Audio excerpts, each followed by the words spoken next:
budget for hearing for 2025.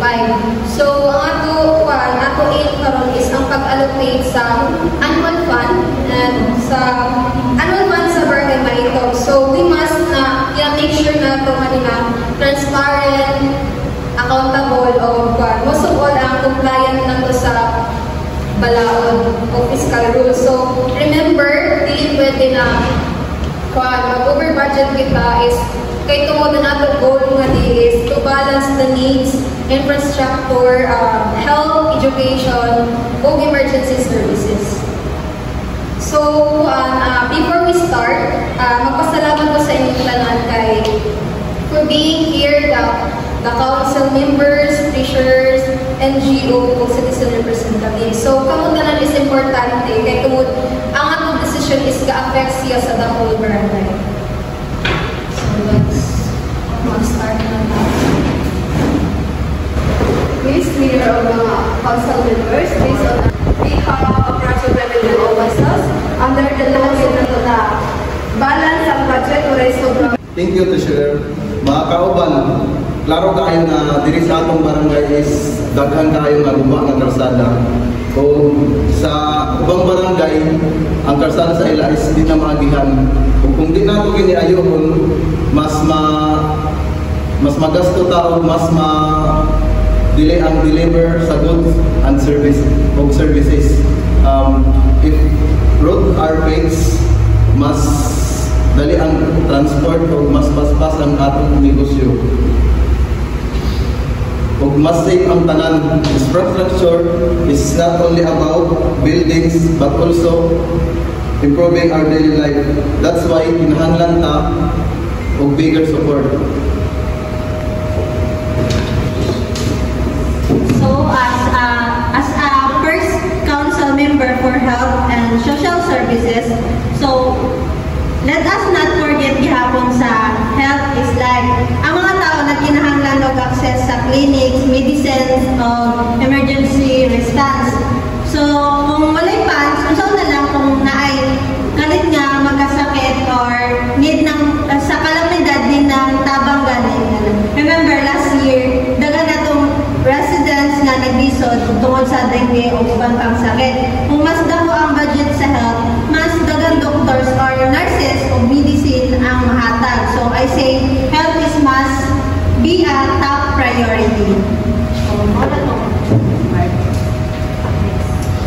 I agree with both of that. Pero dili na ito kalimtan ng education. Ang mga estudyante mao ang future, means schools, lectures, books, and classrooms. Kung dili na ito, sila daw they will suffer. Usay gani, usa ka libro, pinashare pa sa tulo ka bata. Overcrowded po din ang classroom. So kung i-improve nato ang facilities, students will learn better of personal aim, higher education, investment, and a long-term success. Salamat sa inyong proposal. Pero reminder lang whatever allocation is made, na kinahanglan klaro tanan o transparency. Ang publiko gusto o assurance na dili mawala sa korupsyon o ang kwarta. I suggest nga maghimong quarterly public audit sa open sa tanang citizen o and NGOs. Aside from that, involve ang mga tao sa barangay consolidation.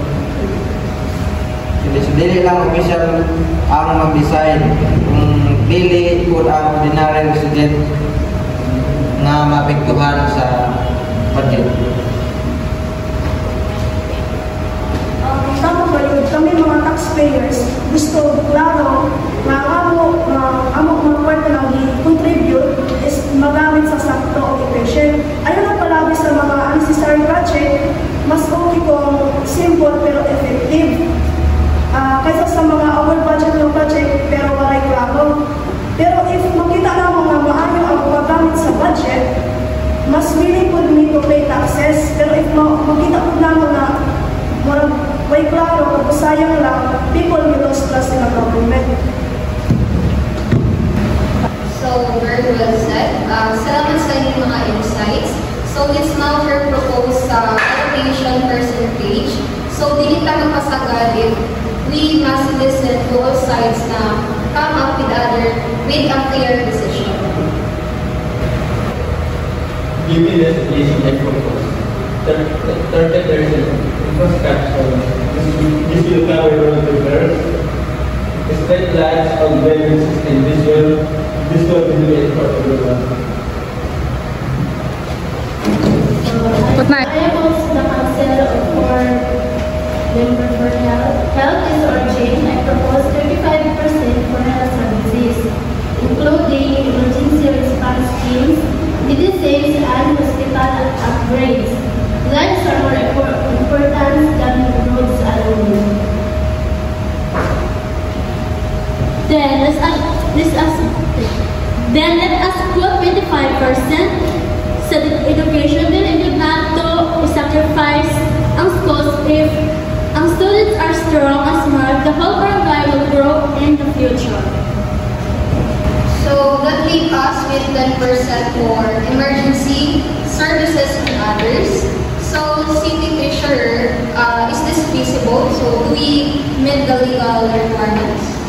Based on my calculation, yes, up to 100%, infrastructure 35%, health 30%, and education 25%. Balance siya, wala deficit, but we must monitor and review quarterly to ensure compliance.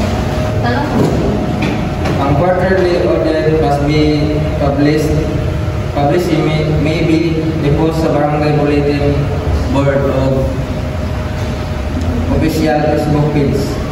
Hindi ito'y makita sa tanan kung saan gigasto ang budget, transparency, build trust. Agricole and Mayor please ensure strict budget control, non-star project, no corruption, and we will assure us na 100 million pesos is magamit dyan sa barangay dito sa bulsa. So the secretary will be finalize the budget. Okay, let's finalize the budget allocation based on our discussion.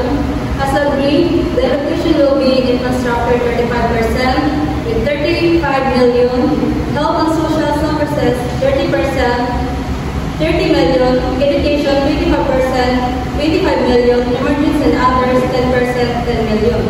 I will ensure that the budget document is prepared and submitted for approval. We will also schedule a public posting of the budget allocation and quarterly reports to ensure transparency. So the next step is budget document preparation and submission. Second is posting of budget allocation quarterly reports. Third is regular monitoring and review to ensure compliance. So let's work together to implement the budget effectively and efficiently. Thank you for all participation and cooperation.